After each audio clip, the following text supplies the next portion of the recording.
Night 1 மணி 2 மணிக்கு தூக்கம் வராமல் லைஃப்பில் எடுத்து என்ன பண்ண போகிறான்னு யோசிச்சுக்கிட்டே கடைசியாக ஒரு பிளான் பண்ணி நாளையிலேருந்து இதை பண்ண போகிறான்னு நினச்சிட்டு தூங்கியிருப்போம். அதனால் எந்திரிச்சு அதை பண்ணியிருப்போமான்னு கேட்டால் டெஃபினெட்லி நாட். ஃபஸ்ட்டு எந்திரிச்சிருக்கவே மாட்டோம்.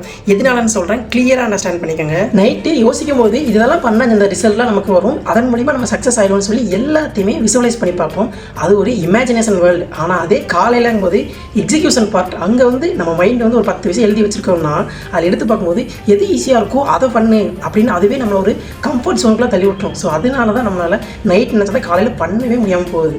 இதுலேருந்து ஓவர் கம் பண்ணுறதுக்கு ஒரு ஈஸியான வழி இருக்குது. அது என்னென்னா, நைட்டு அந்த தாட்ஸ் வரும்போதே ஒவ்வொன்றையும் ப்ரியாரிட்டி வைஸில் எழுதி வச்சுருங்க. காலையில் எழுந்திரிச்சு கண்ணை மூடிட்டு எக்ஸிக்யூட் மட்டும் பண்ணுங்கள். இதை பண்ணலாமா அதை பண்ணலாமா, எது கஷ்டம் ஈஸின்னு யோசிக்காதீங்க. டிசிப்ளினோட கன்சிஸ்டண்ட்டாக இந்த விஷயத்தை ஃபாலோ பண்ணுங்கள். 2 to 3 இயர்ஸில் நீங்கள் நினைக்கிற அந்த சக்ஸஸ் கிட்ட இது கண்டிப்பாக உங்களை கூப்பிட்டு போகும். And don't follow your mood, because mood எப்பயுமே சேஞ்ச் ஆகிட்டே தான் இருக்கும். So be discipline. மச்சா நாளையிலேருந்து இதெல்லாம் பண்ணுறோம், லைஃப்பில் கண்டிப்பாக சக்ஸஸ் ஆயிடுவோம்னு அடிக்கடி சொல்கிற அந்த ஃப்ரெண்டுக்கு இந்த வீடியோ அனுப்பிச்சுட்ருங்க. பாய்.